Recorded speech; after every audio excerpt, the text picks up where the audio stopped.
What happens to your money after you die? You would hope it's passed on to your loved ones without delay. But today, revelations that the super funds we pour money into for our entire lives are withholding that cash from grieving families. We're talking about people who've just lost a loved one. They're not ready for a complex bureaucratic process, but that's what they're being subjected to. Never-ending delays, misplaced paperwork, insensitive customer service. Our super funds today slammed for failing grieving families when paying out their members' death benefits. Things like losing claims forms and papers that they've already been given, not answering calls. Look, that's really not on, and it's throwing people into financial strife. Death benefits include the amount of super left in your account when you die, as well as any life insurance payouts. Money that should be passed on to your loved ones ASAP. But a scathing ASIC report has revealed that's not happening. One widow forced to wait more than 500 days for her husband's benefit. Not only do they suffer the stress of having to engage with a complicated process while grieving, but they may be denied access to money which they may need to pay bills, ongoing living expenses, or even funeral costs. The damning review of 10 super funds showing less than half of death benefit claims were paid within 3 months. The slowest of the funds only granting 8% of requests in that time frame. This is an opportunity for super trustees to flex their muscles and fix their failings. This is the super fund's homework, and we'll be watching.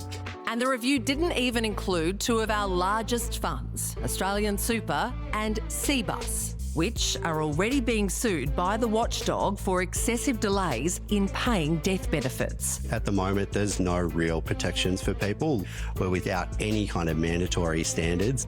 The superannuation sector today apologising. I'm really sorry. We haven't really managed to get our processes up to scratch, but we have, over the last 12 months, really made quite an effort to improve that service. But it's too little, too late for customers like Kathy Clark, who waited more than a year to receive her entitlements after her brother Craig died. Australian Super offering compensation for the delay, $28.99 to be split between Craig's 3 beneficiaries. And Kathy Clark joins us now. Kathy, we're so sorry to hear what you and your family went through, and you were entitled, we understand, to around 80 grand all up. How difficult was it finally to get the money that you were entitled to? It was extremely difficult. It took approximately 12 to 13 months to get all of the money paid out from 2 different super companies. What happened in that time? My solicitor started the process. She was on their back. I've got constant emails from her saying, I've contacted them again. We're still not getting anywhere. And then I stepped in and started calling them, double dipping from the solicitor to try and get the ball rolling. And it made no difference. They just kept stalling. What do you think the delays were due to, do you think, Kathy? I think it was just poor administration and a lack of staff.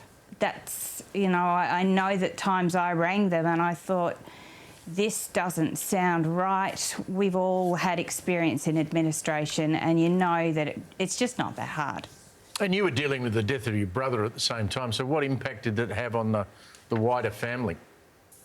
Oh, we were all just devastated because he died relatively quickly and unexpectedly with a sudden cancer diagnosis.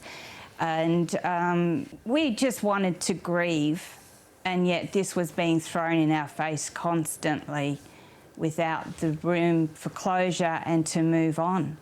All that pain on top of the pain that you were already going through, you received compensation in the form of $28.99. I mean, that is pretty insulting. What was your reaction? I wanted to put it in the bin. I was mortified that they would bring up the whole issue 12 months after the payout, 2 years after he'd passed away, and said, here's a couple of dollars to share between the 3 beneficiaries of the estate for us, and we're just saying sorry, we're acknowledging we took too long. No actual reason for why, just sorry. Did they explain how they possibly arrived at $28.99 for all this? They just said that they had I guess some kind of algorithm or spreadsheet that works out, you know, how many days they considered were too many days, times, you know, the amount, the payout. I can only assume it was vague. Nothing vague about the experience and everything you went through there, Kathy. Thank you very much for speaking to us tonight. Really appreciate it. You're welcome. Thank you. The governance of these funds has got to be a hell of a lot better. I mean, we're all told we have to put money into super. It's a government regulation.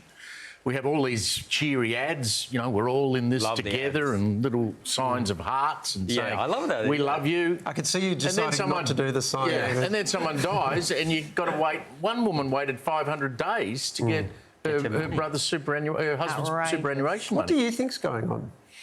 I think that they know that super's hard to understand, that most people don't devote a lot of time to it. They should, because it's their biggest investment other than their house. And so they think people will just wear it. But, I mean, do you all know that you've got to sign a death benefits form? No. I don't even know how to check my super, so... Well, see, this is my point. And then they're treating people like that and sending them $28. I mean, that's ridiculous. Yeah. Right. Well, Australian Super wouldn't comment specifically on this case, but you can read their broader statement on our website.